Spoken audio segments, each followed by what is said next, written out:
As speculation breeds speculation, the one person who knows best whether a summer election might be on the cards did nothing to dampen the idea this weekend.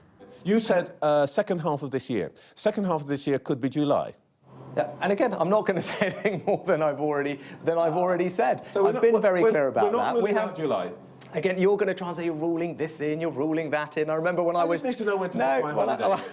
July is possible. Well, actually, Trevor, it's more important than your holiday or anyone's holiday. I've got a job to do, which is delivering for the country. Okay. It has to happen by next January. The Chancellor's hinted at October, but one MP who's calling for it as soon as possible is Dr Dan Poulter, whose bombshell defection to Labour over the NHS landed an unexpected blow on the Conservatives last night. The NHS is not a priority to the Conservative Party and to the government. We now have a Tory party that resembles sometimes a little bit more a nationalist or national party rather than a party of the centre-right.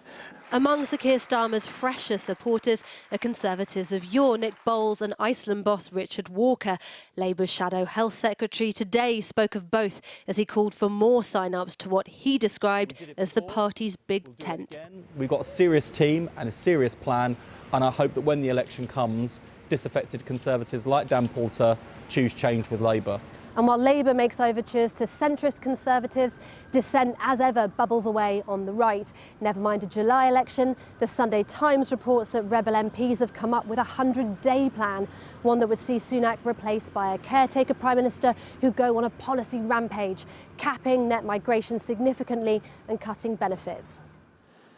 Their reported would-be caretaker Penny Mordaunt this week warned leadership plotters off what she called Westminster gymnastics and navel-gazing.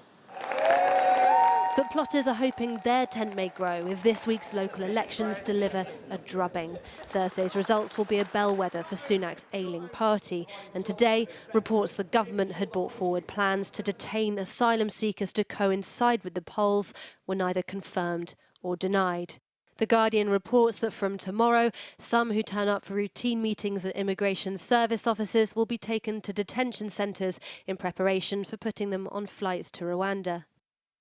A Home Office spokesperson told us the government is entering the final phase of operationalising this landmark policy and said inevitably this will include detaining people in preparation for the first flight, which is set to take off in 10 to 12 weeks.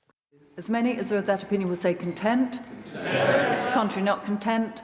The contents have it. The Safety of Rwanda Act, which bypasses the Supreme Court to declare Rwanda safe for asylum seekers, passed this week.